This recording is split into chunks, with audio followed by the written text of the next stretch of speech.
Were you surprised, first of all, Glenn, to start things and hearing that Jimmy Butler was demanding a trade? I was very surprised. There was nothing that happened during the summer that would have indicated that to me. I had a nice conversation with him at the end of last year of what we were going to do this year. We talked about eventually his contract that would come up in a year. So, we had covered everything, I thought, at that time. I thought we left those meetings in a very positive vein. He had an injury on his wrist this year. I called him up and talked to him about, how is he coming and stuff like that, and it was all positive. So when Coach Tibbs called me and said that he had a conversation with Jimmy saying that he wanted to be traded, I was caught off guard. We were unprepared, I would say, because that was just the opposite of our thoughts. We were thinking of him leading our team this year, and he's got the experience and certainly the skill set to do so. It was portrayed in the early part of all this as Coach Tibbs not being interested in making a trade, a lot of teams immediately coming to the Wolves, while you were certainly talking to teams. Was that accurate?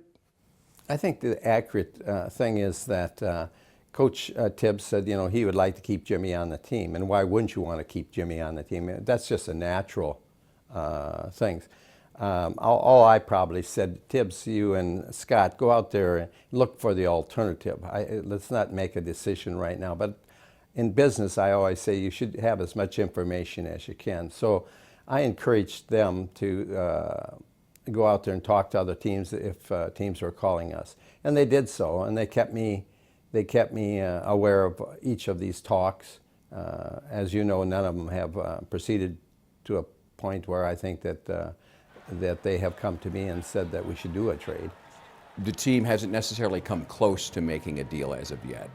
It's hard to tell, I think, sometimes if you're close or not close. But like in any deal, unless you agree on all the elements, you haven't finished the deal. And I would just say that they haven't brought me anything where everything had been agreed to, and therefore I'm not sure. On our part, we never saw one that was going to make it across the line, so we never got there.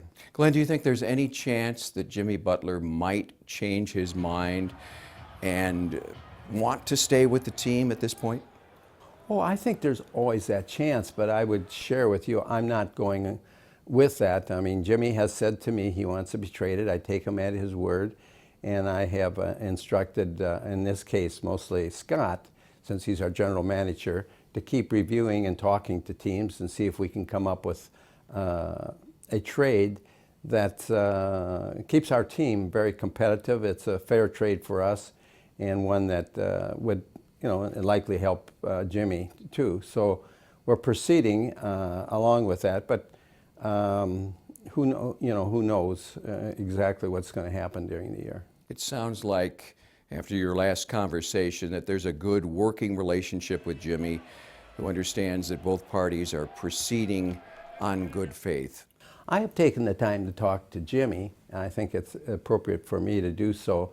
I mean, he spends most of his time talking to Tibbs because they are kind of a mentor and coach and such good friends and have long-term relationships. But I've talked to Jimmy, and Jimmy's assured me that yes, he'll come to practice, and yes, he'll play in the games, and yes, he's out there to win, because that's the only thing he knows how to do, is to try to win. And then through that conversation, I assured him that Scott will continue to talk to other teams, and if there is an opportunity to make a trade, we'll do so. And have you been happy with the way Tom Thibodeau has dealt with things, and Scott Layden, through this process? Yeah, I'm happy with it. Some people think there's some difference between myself and Tibbs, and I would just assure you there's not. Those guys are out there working. Tom has to coach.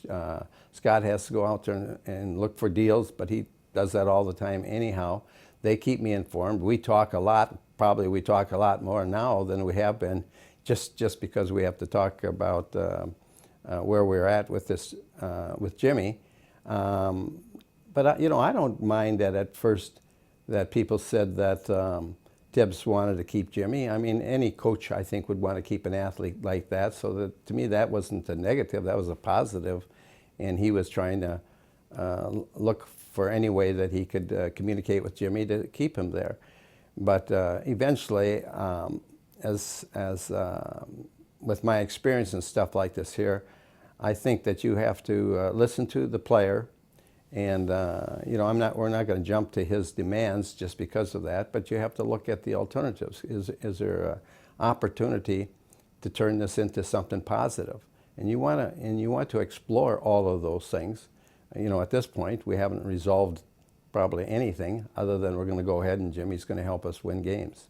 All of this comes at a time that a very positive development has occurred with the signing of Karl Anthony Towns, and the future of the team, certainly the young player that most people look at as the leader of this Timberwolves team, is set for many years with the franchise.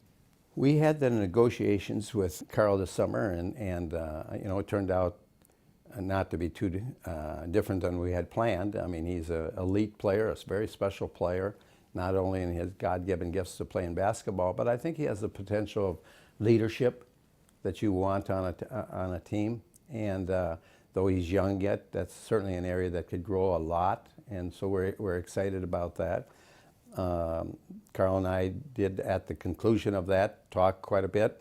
And you know, we're not talking about the next 5 years. He and I were arguing over if it's going to be 15 years or 16 years that we're going to be together.